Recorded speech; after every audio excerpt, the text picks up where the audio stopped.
Alors, bonjour, ici Micheline Bourque du Club de lecture à faire. En fait, c'est notre dernière entrevue, Sylvie. On en a fait toute une série d'entrevues pour faire découvrir des livres intéressants pour le public de la gestion de projet qui sont associés à PMI, au Symposium PMI Montréal. Donc, tu es la privilégiée dans un sens. Alors, on va te donner l'occasion de te présenter. Sylvie Leduc, qui es-tu et que fais-tu? Ben d'accord. D'abord, je vais commencer en disant, c'est mieux que je sois en dernier parce que si j'avais été en premier, ça aurait été downhill from there. Ah oui. Alors oui. Donc, c'est peut-être un avantage pour vous. J'ai un sens d'humour un peu tordu. Alors, qui est Sylvie Leduc? Je suis une combinaison en fait de trois grands axes, si on veut, la gestion de projet, Oui. les technologies de l'information Oui. et le domaine de la finance, l'économie, les caisses de retraite. OK. Et pourquoi j'ai décidé d'accepter votre invitation au nom d'Agile Montréal? Agile Montréal et la communauté, si on veut, des pratiquants de l'agilité, que ce soit en développement de logiciels comme en gestion de projet TI. Et maintenant aussi, on parle beaucoup d'agilité, ou on commence à parler beaucoup d'agilité organisationnelle. Et je trouvais que le livre était pertinent tant pour les gestionnaires de projets qu'on avait plus en mode classique ou waterfall, que pour les gens qui sont dans le domaine de l'agilité. Parce que les trucs qu'on y donne sont pertinents pour tout le monde. Excellent. Alors, c'est un peu ce que je suis. Et pourquoi j'ai lu ce livre-là? Ben là, on va le présenter. D'accord. OK. Alors, on va y aller. Donc, de ce que j'en ai entendu parler, parce que j'ai entendu parler de ce livre-là par d'autres personnes dans le milieu, et ça s'appelle More Fearless Change. Ça a été écrit par Marilyn Mance et Linda Rising. Et en particulier, Linda Rising, on m'en a parlé notamment via Jeanne-Estelle Thébault, que tu connais sûrement. Et elle m'avait déjà parlé de Fearless Change. Elle avait l'intention aussi de nous le présenter. Puis je dis, c'est déjà pris cette chaise-là. Alors, je vous demanderais de nous dire un petit peu sur le livre et comme vous alliez le dire, pourquoi? Pourquoi? Novembre 2013, au Agile Tour, Linda Rising donnait la conférence de fermeture. OK. Et à l'auditorium Judith Jasmin de l'UQAM, Oui. 650 personnes debout, standing ovation, et j'ai fait comme « Allô, madame ». Et là, je me suis beaucoup intéressée à son travail et j'ai gardé un contact avec elle via LinkedIn et courriel. Dans le contexte du travail que je fais entre 9h et 5h du lundi au vendredi, je travaille beaucoup dans un domaine qui est ce qu'on appelle des eaux uncharted waters, on dit en anglais. Alors donc, j'ai besoin aussi de vendre non seulement ce que je fais, mais pourquoi il faut changer. OK? Et donc, More Fearless Change est parti du premier livre de Linda et Marilyn, qui avait été publié en 2004, qui était aussi focalisé sur le changement organisationnel. Linda Rising portait un assez gros chapeau comme agiliste. Okay. D'ailleurs, elle a écrit un nouveau livre qui s'appelle Agile Coaching qu'on veut tous se procurer. Okay. J'ai fait comme ça m'aide autant en gestion de projet, ça m'aide dans le changement organisationnel, le changement de mindset. La beauté du livre, c'est que oui, il est écrit par deux doctorants, mais c'est des outils pratico-pratiques qu'on peut implanter à tous les jours, pas dans le granulaire de je veux amener mon entreprise à être agile, puis comment on fait ça. Mais plus, comment je véhicule ce changement-là au sein de l'entreprise et au sein de toutes les populations des entreprises ou d'un écosystème d'affaires.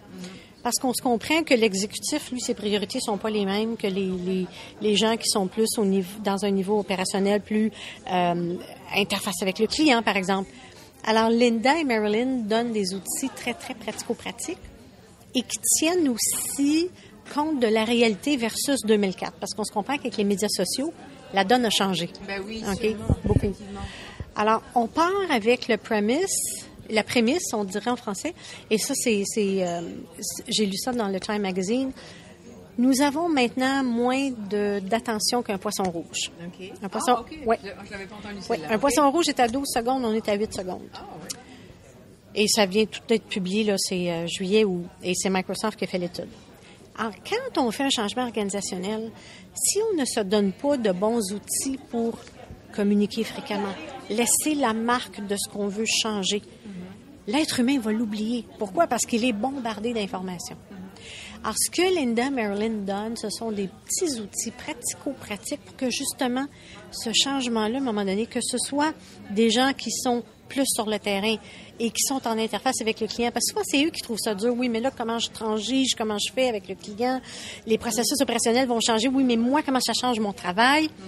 C'est là, souvent, c'est pas la peur du changement aussi, c'est comme, ça va me rendre ça, la vie va être un petit peu plus compliquée, ça va être un peu plus complexe. Il y a une période d'ajustement. L'exécutif, lui, c'est autre chose qu'il veut entendre. Alors, dans le livre, il y a des trucs pratico-pratiques pour comment je fais avec la masse des employés. Comment je fais aussi avec les gestionnaires qu'on appelle les middle managers, parce que souvent, ils se sentent pris un peu en sandwich. Ah oui, sûrement. Oui. Et comment je fais avec les exécutifs. Alors, des choses aussi de base comme, on dit souvent, tu sais, communique. Encore là, on garde toujours en tête qu'on a moins d'attention qu'un poisson rouge. Alors, c'est des petites choses aussi simples que des messages un petit message dans les courriels. Oubliez pas, là, il y a telle chose sur laquelle on est en train de travailler. Okay. Et dans le cerveau, et ça vient de Wired Magazine, feedback loop, OK? Plus tu vois et plus tu entends quelque chose, mais si le message est communiqué d'une façon innovative, OK? Plus tu vas avoir tendance à t'en rappeler, plus le message colle. Ah, OK, c'est une nouvelle façon de faire. Ah, OK, il y a ça qui s'en vient. OK? Et donc, le livre donne des petits trucs aussi banals que mets des boucles rouges dans tes courriels et dire, OK, sur cette initiative-là sur laquelle on travaille, voici un update, OK? Ça peut être aussi banal que, et ça, les recherches le démontrent, tu fais une rencontre où les gens mangent ensemble et ils partagent ensemble, que ce soit un café, des biscuits, des Timbits de Tim Hortons, ils vont s'en souvenir plus que si tu les mets dans une salle de conférence, puis tout le monde arrive à 10 heures le matin avec son café, puis on part, on s'en va. Okay. Alors, c'est des petits trucs, des petits patterns faciles qui font en sorte que, et backé par des recherches, parce que moi, je suis bien nerd, là. J'allais justement faire ce point-là, parce que moi, j'ai pas lu le livre, évidemment, je l'ai feuilleté très rapidement, mais je pense que, justement, leur théorie se base sur des études de cas et des exemples concrets, puis par rapport à la mise à jour, parce que le livre, c'est en 2e édition, donc avant, ça s'appelait Fearless Change, là, c'est More Fearless Change, donc ils ont changé les cas, ils ont changé les exemples qu'on utilise dans le livre pour actualiser le contenu, mais aussi pour donner d'autres exemples, n'est-ce pas? Ils ont pris même ce qu'ils avaient, une nomenclature, appelons-les, de premier pattern, qui avait été un peu défini en 2004. Et là, ils ont dit, OK, maintenant qu'on est 10 ans plus tard, parce que le livre a été publié fin 2014, début 2015, comment ça a changé? Alors, il y a des patterns où ils ont dit non, ça s'adapte plus. Et une grande partie, c'est à cause des médias sociaux. OK? Parce que lorsque le livre a été écrit en 2004, les médias sociaux n'avaient à peu près aucune présence. Alors donc maintenant, il y a un pattern qui dit, entre autres, puis ça c'est une chose qu'on n'a jamais tendance à faire quand on veut introduire un changement. On essaie d'éviter les gens qu'on appelle des naysayers. Ah non, je l'amène pas dans le portrait, il va dire non. Okay. Il va dire que ça marchera pas. Okay. Mais eux, ce qu'on dit, c'est non, amenez-le tout de suite. Okay. Amenez-le tout de suite. Pour connaître qu'est-ce qui les obstacles. Oui, et faites-lui jouer le rôle tout de suite d'avocat du diable. Ah, okay. Et dites-lui, garde, démolis-moi. Démolis-moi. Alors qu'auparavant, on avait, mais tu t'éloignes de ça, là, tu sais, ça va juste ça va être plus long. Mais là, non, tu l'amènes tout de suite. Et là, ce que tu fais, c'est que tu le challenges. OK? Il challenge et tu le challenges. Il se sent beaucoup moins à l'écart. Oui. Et donc, quand tu as tes évangélistes que tu amènes dans le changement, au fur et à mesure où le supposément avocat du diable regarde ça aller, mais là, lui finit par embarquer, ou si ses points sont intéressants et qu'il sent qu'il a été écouté, il va dire « Ah ben, regardons ça, c'est pas bête. » Donc là, tout d'un coup, il devient ouvert. Et il participe. Exactement. Et ce qu'on a remarqué aussi, puis on en parlait beaucoup avec des gens ici en agilité, c'est que souvent, au premier échec, principalement, souvent, les exécutifs vont dire « Bon, ben là, vous voyez, ça marche pas, là, fait qu'on passe à d'autres choses. Okay? » Par contre, si tu peux aller chercher l'avocat du diable et que tu vas lui dire, garde, j'aimerais ça que tu me guides si tu vois que je vais faire un échec. Okay. J'aimerais ça que tu sois un peu mon sounding board. C'est-tu comme ça qu'elle nomme dans le livre? Elle l'appelle, attendez un petit peu, je pense que c'est, attendez une seconde. OK. Mais c'est ça. Oui, il y a vraiment le rôle ce qu'on appelle le naysayer. OK? Le naysayer. Oui. Mais ce qui est important aussi, c'est que il vient qui participe activement. Et c'est de lui dire, écoute, si tu sens que ce que je suis en train d'amener au fur et à mesure où l'idée ou l'innovation se développe, si tu sens que je vais peut-être faire un échec, dis-le moi tout de suite. Ramène-moi. OK? Et donc aussi, c'est que quand tu vends ton idée, par exemple, devant les exécutifs ou devant la masse d'employés ou devant les gestionnaires, ce qu'on appelle les gestionnaires du management du centre, du middle management, c'est que là, tu peux dire, regarde, j'ai quelqu'un là qui m'a dit ça fonctionnera pas, donc je me suis ajustée. Donc, les gens ressentent que tu as fait tes devoirs, the good, le bon puis le pas bon. OK? Ça boucle la boucle, ça répond aux interrogations. Les exécutifs sont beaucoup plus ouverts parce qu'ils disent c'est pas juste une idée. Parce que souvent, dans l'innovation, on est un peu idéaliste, on veut changer le monde. Alors, les exécutifs disent OK, l'initiateur a fait ses devoirs. Okay? Alors, il y a tout plein de petits trucs comme ça. Excellent, mais tu fais un excellent travail. On faudra téléphoner à Madame Rising pour lui dire. Mais ce que j'aimerais aussi maintenant voir avec toi, c'est un livre qui fait son petit bout de chemin dans la communauté agile et de gestion de projet en général, très axé sur comment communiquer justement pour que on puisse vendre le projet puis faire avancer les choses au niveau du projet. À qui on le donne? À qui on donne ce livre-là? On le donne, oui, aux gestionnaires de projet, parce que souvent, et ça, c'était, je pense, ça a été dit ce matin dans une conférence avec Claude Desmonts et Charlotte Gaudreau, souvent, les gestionnaires de projet se retrouvent à faire le gestionnaire du changement. Oui. OK? Et on n'a pas souvent le temps de le faire. Donc, le gestionnaire de projet, que ce soit en mode agile ou en mode classique, est-ce qu'il va se servir de tout? Non. Mais il y a assez de petits trucs là-dedans pour l'aider, OK, à faire cette gestion-là au quotidien. Et des fois, il peut l'intercaler dans ses rapports d'étape, dans ses rencontres hebdomadaires avec son équipe de projet. Alors, le gestionnaire de projet, c'est sûr que les gens qui travaillent en gestion, qui focalisent vraiment en gestion de changement, vont trouver ça intéressant. Parce que c'est ça, il y a des choses aussi qui sont très, très, très facilement implantables. Là. Ça prend pas beaucoup de sous.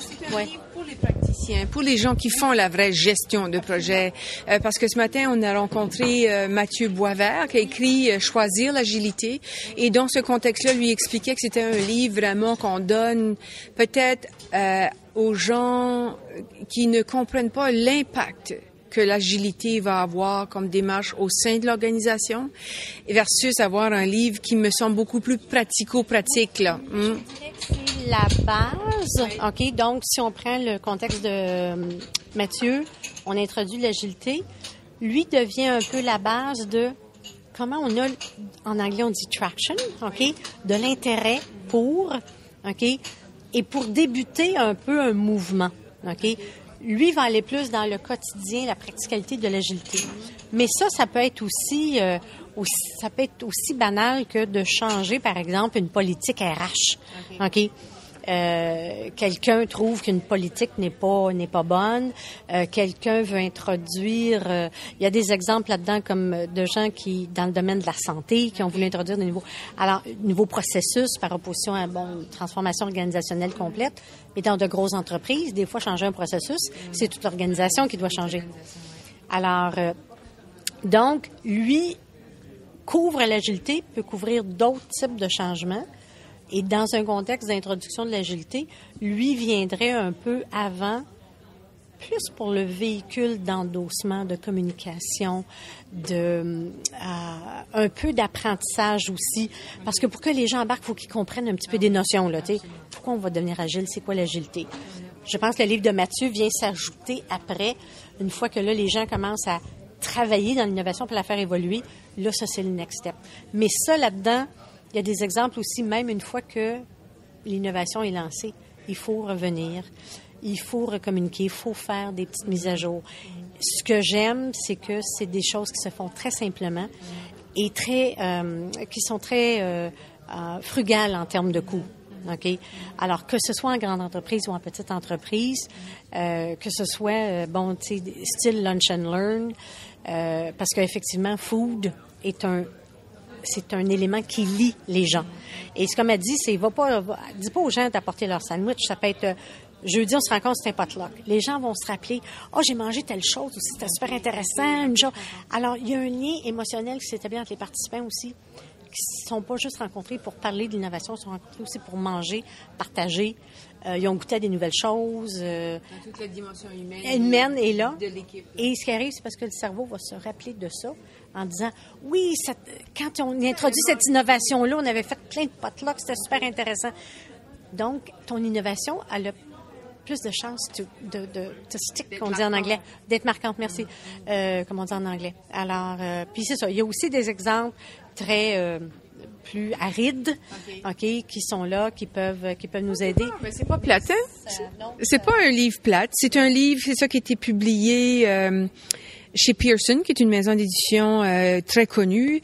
C'est un livre quand même qui a assez volumineux, je dirais, mais qui a l'air d'être espacé quand même. Oui, tu vois, 297 pages. C'est quand même un format, comment je dirais, assez espacé. Il y a des photos, il y a des choses. Tu sais, non, ça a l'air d'un beau livre. Puis Madame Rising, entre autres, mais Madame Mann, j'en ai entendu moins parler, mais Madame Rising, de ce que j'ai entendu de toi et de Jeanne Estelle, c'est vraiment une dame à suivre, une dame à apprivoiser, là. Ouais, excellent. Elle m'a donné la permission de me servir aussi de son livre « Je veux bâtir une conférence ». Parce qu'elle ne pense pas le traduire en français. Elle l'avait fait, je pense, pour le premier, puis le succès avait été mitigé. Parce que le club de lecture n'existait pas à ce moment-là. Ben voilà, et voilà. Fait que là, je vais m'offrir pour le traduire. Okay. Et puis, j'ai dit, écoute, je veux vraiment me servir de ton livre. Est-ce que tu me donnes la permission? Elle dit go. Elle dit, je vais parler à mon éditeur. Elle dit, traduis. J'ai dit, garde, tu vas être la source. Mais oui, je veux m'en servir aussi pour créer un peu une conférence pour les entreprises, justement, qui se cherchent. Oui, parce que je suis en agilité. Il y a l'agilité. Il y a le volet très granulaire, très méthode, concept, valeur.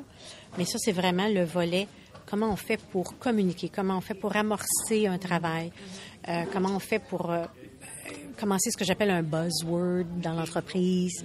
Et puis, c'est ça, pour que aussi l'introduction du changement ait une pérennité au sein de l'entreprise, OK? Puis que ce soit aussi un succès positif, pas juste dans l'introduction de l'innovation, mais dans la tête des gens, dans ce que ça crée aussi comme lien.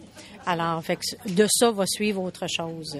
Comme je disais tantôt, je pense que Mme Rising a une bonne évangéliste là devant nous. Donc, merci beaucoup Sylvie de cette présentation. Ça a l'air vraiment d'un livre tellement intéressant. Donc, c'est More Fearless Change, Strategies for Making Your Ideas Happen. Alors, vraiment, une nouvelle édition d'un ouvrage qui avait été publié il y a 10 ans. Merci beaucoup. C'est moi qui vous remercie. Puis bonne continuité. Au revoir.